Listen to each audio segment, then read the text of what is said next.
What is going on, guys? It's Will Kelly with Military Lawn Cuts, and in today's video we are talking about the 3 biggest lessons that I learned while building our business this year and opening up a second location with Military Lawn Cuts. So the first life business lesson that I learned was to choose higher leverage activities. Now, what does that mean? Okay, so too often as business owners, as you start to grow and scale, we start to just fill our time throughout the day with nonsense stuff that matter but don't really matter, okay? Now let me explain what I mean by this. So what I found was as we started to open up our second lawn care location, so our first location did last year $630,000. So we just opened up our second location about a month ago. And what I found is I still have the same amount of time in the day, but I need to condense that with higher level activities in order to move both locations in a fashion of where we want to go. What I've been finding lately is we've been a little bit short-staffed right now because I am taking extreme ownership of this, and we didn't do a great job at ruthlessly hiring over the last few weeks. Now, we did go through the process with literally a ton of candidates, and we actually offered the job to 4 different candidates. They accepted and actually didn't show up to orientation to start the day. So we've obviously been doing our due diligence of hiring, but at the end of the day, we're lacking at that. So what I found myself over the last few weeks doing is going out in the field and help covering down. And although that's a great and important task because we have to make sure that the jobs get done in order to satisfy the customer, but me going out there and mowing a lawn or doing an 8-week bush and bed service is like a $20 an hour task, and it's not allowing the overall goal of the business to get us to where we want to go. So the task that I'm doing is not where I'm supposed to be in order to take the business where it needs to go. So a lot of the times we get caught up in maybe organizing the shop office or cleaning the trucks or organizing the shed with the tools and all that. And that's all great and important, and that should get done maybe on a rainy day or in the winter time frame. But at the end of the day, if the 2 things that will move the business forward is hiring and sales. And if it's not one of those higher leverage activities, then you need to reallocate your time in order to get to where you want to go. So that was a big thing for myself. I continually ask myself, is this activity that I'm doing a high leverage activity? What would I pay out somebody to do this job? For example, here's another example. So we obviously mow a lot of lawns. We have 6 trucks that go out and mow lawns constantly all week. And we have like 25 to 50 mower blades that need to be sharpened. And I found myself, when we only had 1 location, doing a lot of the blade sharpening. As we start to grow and scale, and now that we have 2 locations, I can't be the guy that sharpens the mower blades. I need to hand that task off. Why? It's very important. It's an important task that needs to get done because we need to have fresh blades to make sure that the lawns look good. But it's not a task that I need to be doing because I need to be focusing on more higher level stuff like hiring and training our team and scaling out that second location in order to get us to our goals. Okay, so number 2 on the biggest lessons that I've learned this year is you do not need a shop space. Now, let me preface this by saying that this is specifically for generally service-based industries. So we obviously purchased this location that we're at right now out in Pilot Point, and it's awesome. It's on 2.5 acres, and we park our trucks out there, and everything's great. But at the end of the day, I literally am not working here in the office. Like, I'm shooting a video, we have a media room, and this is cool and all this stuff. But what I found is we do $630,000 and we have an office manager that works remote. We don't need office space. All we need is basically parking space. I am redirecting my mindset when we start to open up and scale out in these other locations is you don't actually need a shop.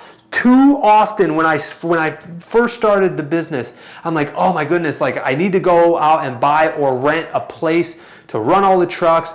And yes, you do, but what I'm trying to say is you can absolutely run it out of storage units, okay? Now let me give you a perfect example. So there's it's called HVJ, I think it's HVJ Air Condition. It's this pretty big company in our area, okay? I guarantee you they're doing multi-million dollars.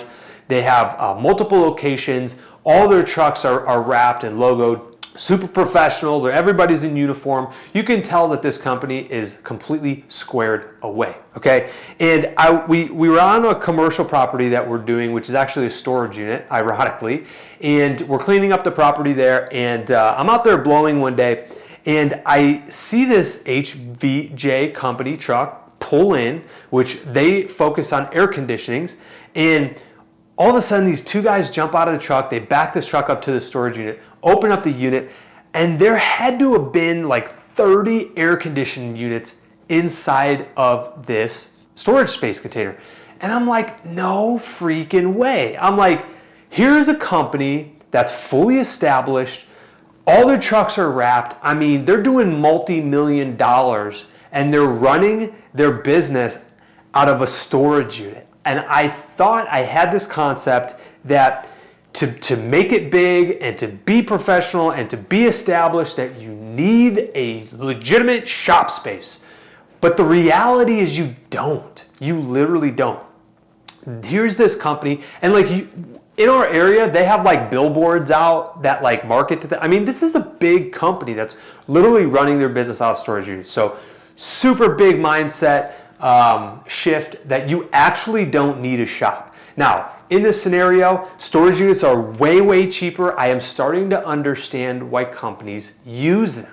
They're literally probably like 30% of the cost of what it would cost by the time you account for taxes and insurance and water and gas and electric and all these other amenities that you need from a physical shop space. It's much, much cheaper to run it out of storage units. And the other caveat that I would say to that too is like, I always had in my mindset, like when employees come, they need to see where we work too. And like we have a location and a hard location and all this stuff. And like the reality is like the employees, they like new team members that are like going through your hiring process, they're still not going to show up all the time. It's just part of the game. So whether you have a shop or not, or whether you're running it out of your home address, which is literally how we built our first company up to basically $500,000. We built it out of our HOA house. Like it literally doesn't matter.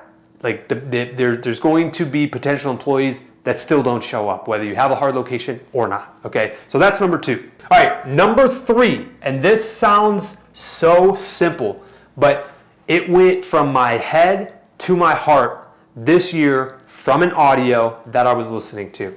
And basically, it is treat people the way that you want to be treated. The area that I got this from, or the individual that I got this from, was doing multi-million dollars in their businesses, okay? Multiple businesses, they had a media company, they had a radio show, and I mean, they were very, very successful. Millions and millions of dollars worth, hundreds of million dollars worth of real estate, okay? So they're doing very, very well. And what I like to do is take advice from people that are where I want to be. And so I was really leaning into this audio that I was listening to, and this particular CEO and founder was basically talking about employees and team members, okay? And it was some kind of podcast, and the guy was drilling him with questions. He's like, hey, look, how do you go from like, you know, just starting out and like managing all these people, and like how do you become a good leader? Like how do you become a good, true, respectful leader? Like how do you do that when you're managing all of these people? And he's like, it's really simple. It really comes down to treating people the way that you would want to be treated. And so that when I heard that, it basically sank from my mindset to my heart, and I'm like, wow, like it's really that simple. And like, it's so funny because like growing up, you probably hear this all the time, like, hey, you know, share with your neighbor and share with your friend. You know, when we're younger, we're just like, we don't know, we don't understand. And our parents are always like, you know, treat people the way that you would want to be treated. But like, it works so well in business. So like when somebody is going through a difficult time, whether that's personally or your team member is like struggling with a relationship, with a spouse, with medical things, you know, if they get diagnosed with something, like how would you want to be treated when you're going through those hard situations? And so recently, one of my awesome team members actually called me, and he's going through some things, and I'm like, okay, so in my mind as a business owner, I'm like, all right, how are we gonna fix this? Like in my mind, like immediately, like I got the call, and you know, they're talking to me about all of their personal things that they're going through, and which I appreciate because it shows to me that they trust me with this information, and I'm here to help, right? And so immediately my brain as an entrepreneur, I'm like, okay, how do we fix this? But what I had to do is take a step back and say, no, Will, this is not a time to fix. This is a time to let that individual vent and really embrace what they're feeling right now and try to put myself in their shoes so that way I can show sympathy and not like directly mourn with them, but like try to really feel what they're feeling, because that's what I would want if I was in their shoes of like, hey, I need somebody to just talk to, get this stuff off of my chest, and not always have somebody come and give me a solution, right? But like really listen to me, explain like, you know, what I'm going through, what I'm feeling. And at the end of the day, that is how I would want to be treated, no matter what it is, okay? And another caveat to that too, of like, let's just say, for example, you have a team member that's not really following direction very well. When the employee isn't following direction and you've told them a few times, generally speaking, that's not the problem. Like, that's not the issue. It's not them like intentionally not doing that, like whatever you want them to be done. Typically, there's an underlying issue that is occurring there, whether it's personal issues or spouse, relationship, or like whatever that is. So back in the military days, like, you know, if somebody wasn't following direction, you'd go out there like start screaming at them and yelling at them. But like that approach doesn't work, because like people don't want to be yelled at, people don't want to be screamed at, people don't want to be rude, and so what I found is just being respectful to your team. If there is an issue, sit down with them, voice your concerns in a very respectful manner instead of going out there and yelling and screaming and hooting and hollering and throwing things. Like, at the end of the day, treat people the way that you want to be treated, and it will serve you extremely well. Now, these are the 3 biggest lessons that I learned in 2023. If you found that this video was helpful with mindset, please hit the like button. It definitely helps the algorithm. And leave a comment below. Let me know what you've learned this year, because I'm always listening to audios, listening to books, trying to get better, help us all get better. Leave a comment below on what really mindset shifts that you've encountered in 2023. And yeah, like and subscribe.